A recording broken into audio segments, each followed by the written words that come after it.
Bonjour à tous, c'est Hélène, le personnage de Kibizu et Kibizu. Alors, je voulais faire un petit point vocabulaire supplémentaire sur ce qu'on appelle la PPP, c'est-à-dire la personne polie parfaite.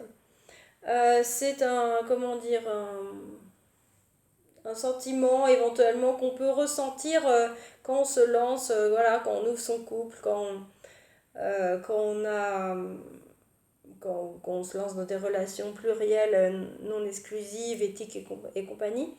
C'est-à-dire un peu comme une forme d'envie de mettre des normes à cette chose, alors que justement, en général, moi j'essaye de dire non, ça dépend en fait à la carte selon vous et les partenaires en communiquant, mais pas, il n'y a pas de modèle poli. Et souvent dans les cafés polis, si par exemple il y a 40 personnes présentes, et ben il y a 40 façons de le vivre. De vivre différemment une non-monogamie éthique, sans exclusivité donc et consensuelle. Il y a plein de façons de le vivre. Il peut y avoir des gens qui vont être exclusif, éventuellement juste, sur certaines choses, par exemple, je sais pas, je dirais sur les enfants, pas avoir, avec le couple socle, par exemple, c'est le couple socle qui aura des enfants, habitera ensemble, etc. Et il peut y avoir d'autres partenaires dont on tombe amoureux. La PPP, c'est un peu un mythe, des fois qu'on c'est pas un peu un mythe, c'est carrément un mythe, pardon. C'est carrément un mythe qui est un peu récupéré souvent par les médias éventuellement ou les gens qui cherchent des définitions, qui ont envie de savoir qu'est-ce que c'est le polyamour et quand on leur dit bah ça dépend, ils sont un peu surpris éventuellement de voir qu'il y a tant de diversité possible. Ça fait ouh, tout d'un coup on se retrouve devant un océan de choix à faire, à construire, etc. Et quand on nous dit alors la ouais, donc faut pas être jaloux, ah bah si on peut être jaloux. Ah bon? Bah oui, oui, la PPP, en effet, n'est pas jalouse, mais c'est un mythe. Moi, ça m'est arrivé d'être jalouse, même si ça m'est pas arrivé souvent, ça m'est arrivé. Ne pas se comparer par exemple à d'autres partenaires, c'est un des mythes de la PPP, mais ça arrive, moi aussi ça m'est arrivé. Ne pas avoir de peur, ne pas avoir de colère, ne pas avoir de sentiment de solitude. Et là, tout à l'heure, j'écoutais une chanson d'un partenaire français avec qui j'ai une relation à distance et je me suis mise à pleurer parce qu'en entendant sa voix, il me manquait. Je le vois pas très souvent en réel dans l'année et ça m'a fait un choc un petit peu émotionnel et il n'y a rien de mal. Enfin, vous voyez, je m'en suis remis depuis tout à l'heure.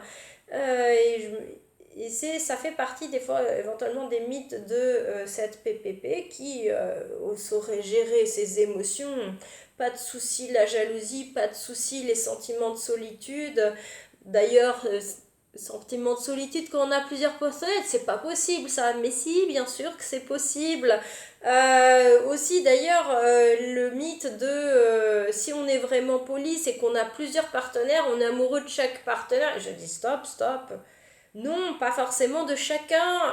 C'est chacun est différent. On prend chacun comme il est. Il y a une forme de éventuellement de liberté et un peu de néant et de choses à créer et à construire qui, quand il n'y a pas ces normes, c'est vrai que ça peut être un petit peu impressionnant. Mais c'est justement, là, je pense, la majorité des humains, finalement, comme ils sont humains, ils peuvent pas coller à toutes ces normes. Donc, ce que j'avais dit sur la matonormativité, heureusement qu'il n'y a pas de PPP. Heureusement, euh, il faut pas mettre des normes au polyamour, mis à part justement ce principe de non-exclusivité, d'éthique et de consensus et de consentement. Sinon, bah voilà, après, sinon tout est possible, tout est créable, enfin tout est créatif finalement avec les partenaires. Et aussi sur les histoires de, éventuellement de, pas forcément de réciprocité, ça va dépendre. Moi par exemple, je ne me traumatise pas pour parler, pour les ça me fait pas peur, le manque de réciprocité. La hiérarchie, par contre, me fait peur. Même si je suis la, entre guillemets, la préférée de quelqu'un ou la moins préférée, les choses comme ça, voilà, ça dépend vraiment de chacun et de son histoire. Donc la PPP est un mythe. Désolée pour ceux qui voulaient mettre des définitions un peu plus précises que ce que je disais. Des normes comme il y en a pour les autres styles. Justement, les gens se lançant dans les relations plurielles, éthiques et consensuelles n'ont plus envie de ces normes. Ils veulent aussi être restés humains. D'ailleurs, comment dire, donc, avant ça, j'étais ce qu'on appelle polycontrariée, deuxième mot. Polycontrarié, j'ai appris ce mot il n'y a pas longtemps, c'est-à-dire à avoir, pas se sentir à l'aise avec justement ces normes d'exclusivité. Même si moi je les ai toujours respectées, justement, je me sentais pas complètement à l'aise avec ça. Et je pense que finalement ça arrive, en fait, le fait de normer justement, crée en partie, je dis bien en partie, crée en partie l'adultère, c'est-à-dire le mensonge. Euh, Parce que si, voilà, comme je dis, si quelqu'un a du désir, a des sentiments pour deux personnes, et que les personnes en question veulent une exclusivité, ça va les pousser aussi au mensonge, ce que je soutiens pas, mais ce que je comprends complètement. Donc ce sont des gens qu'on pourrait dire polycontrariés dans ce cas-là, euh, qui vont aussi éventuellement, voilà, le fait d'être polycontrarié, on peut ressentir, donc comme je dis, une forme de frustration due à ce devoir d'exclusivité. Aussi, éventuellement, comme je vous avais parlé de la NRE, il y a des gens qui ont besoin de ce nouveau petit PEPS de NRE de temps en temps, et quand on a un partenaire depuis longtemps, et ben la NRE, au bout d'un moment, elle disparaît. Alors, la NRE, quand on est en relation à distance, elle meurt sans cesse pour, comment dire, renaître. C'est très étrange, c'est très agréable là-dessus, même si voilà les partenaires dont on est amoureux, je précise bien, on peut être amoureux à distance aussi. Oui, on me dit, ah, t'es pas amoureuse pour de vrai. Alors ça, c'est un autre truc. Il faudra un jour que je fasse peut-être un dessin sur ce truc-là parce que ça m'agace. Je suis pas amoureuse pour de vrai, oui, c'est bien, c'est bien. C'est justement le tout en un, et pile réciprocité et compagnie. Bon, bref. Oui, le besoin de vitalité, de nouveauté un petit peu, ou l'ennui au bout d'un moment dans une même relation. C'est d'ailleurs pour ça, des fois, qu'on peut conseiller à des couples d'ouvrir leur relation. Alors attention aux chasseurs de licornes, si on peut dire. Mais